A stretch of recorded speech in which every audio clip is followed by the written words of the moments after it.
everyone, it's Dianne at Minerva. I hope you're all having a fabulous week.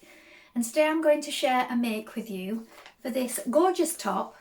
It's New Look Top 6577 and we're going to be making View B. So it's this cover version right here, as you can see, with the frill sleeve. It's got a deep cowl neck. You can also make it as a dress if you wish. And what we're going to be using today is this beautiful Minerva exclusive range viscose jersey, and this particular design is called Lithograph Leaves. Now, as you can see, it has a gorgeous purple and blue on a black background. It really stands out. It's a really bold design, and I think this is going to work really well with the nice simple shape of this top. Now, should you wish to sew along with me today, everything will be tagged below, so you'll have everything you need to get started.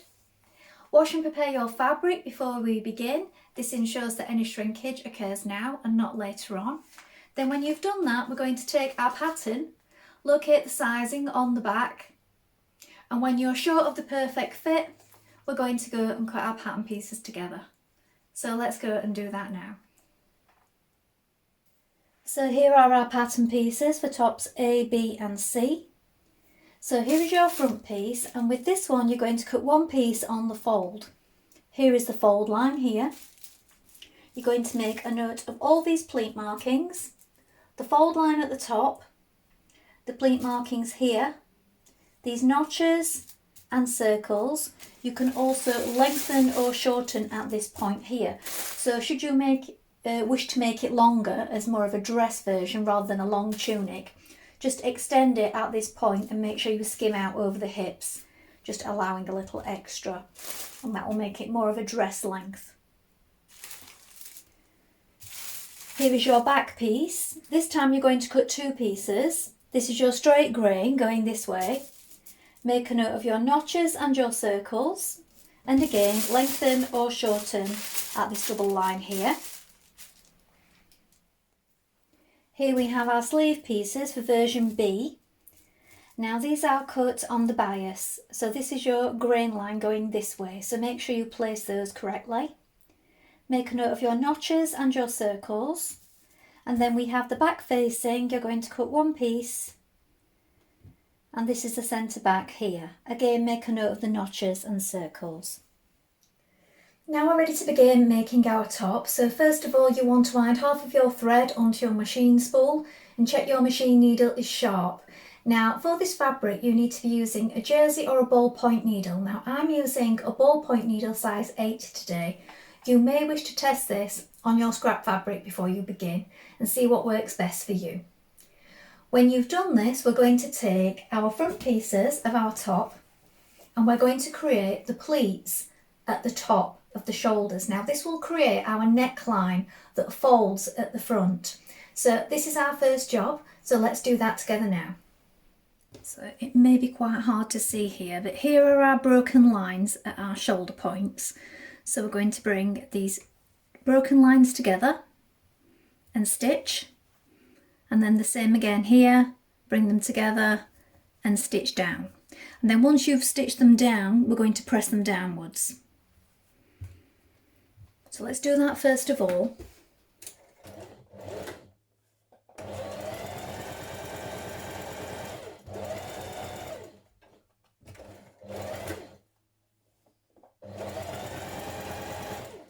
Now when you've created those pleats on either side, you're going to fold back this overlap piece at the top.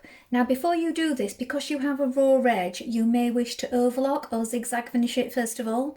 So I'm going to just overlock mine before I fold it back.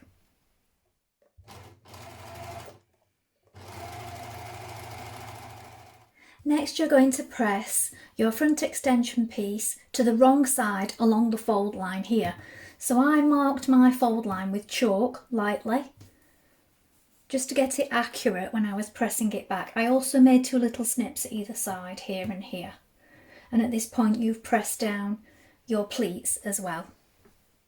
Now we're going to place our two back pieces together, right sides facing, and we're going to pin down this central back seam. Now we're going to stitch this with a 1.5 centimetre seam allowance.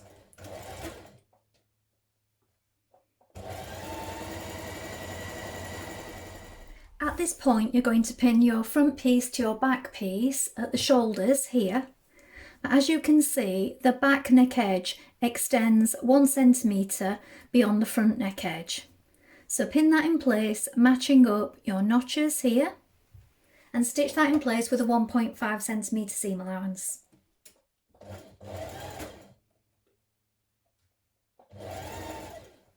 Now fold back your neck facing piece and press it in half. Then you're going to pin it to the back neck of your top.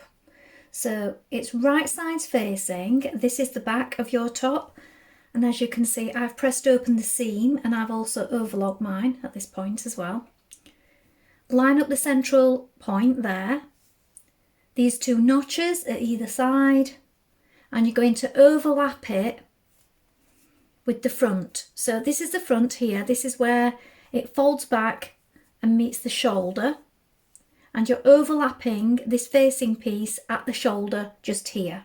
Then we're going to stitch it in place. So you want to stretch on it just a little and make sure that you still have your stretch stitch on, matching those notches as you go.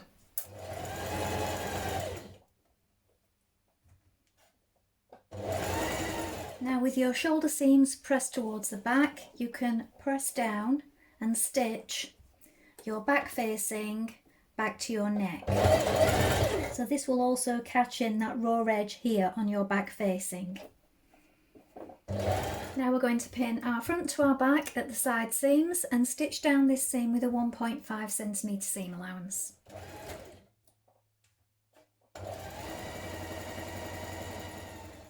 Now we're going to take our sleeve pieces and we're going to press up our hem. So first of all, press up a narrow hem and then another on the fold like this. Alternatively, if you wish, you can just press up one hem and overlock the excess or zigzag stitch. I'm doing a double fold, so I've pressed it twice. Now we're going to stitch this in place.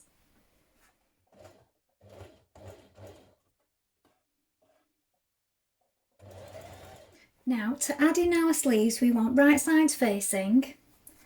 So this is my other sleeve here. And we've hemmed it. And we have our markings. So we have these circles here. So there are 3 just here. This central one here is going to line up with your shoulder point like this. And then either side, we're matching one here and one here. So these are the other 2 circles at these points. Match up your notches. So we have 2 notches on one side and 1 notch on the other. And then again we have a circle here and a circle here on either side of the underarm of our sleeve. So these points are going to lap over like this. So this is my underarm point and the 2 circles lap on top of each other like this. So when it's on the outside, you'll get this sort of fold effect on the right side. So lap those over, match all your points and stitch that in place.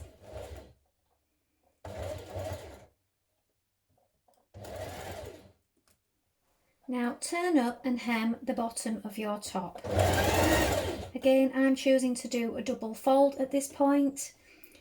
Make sure that you have your stretch stitch on. So here is the finished top.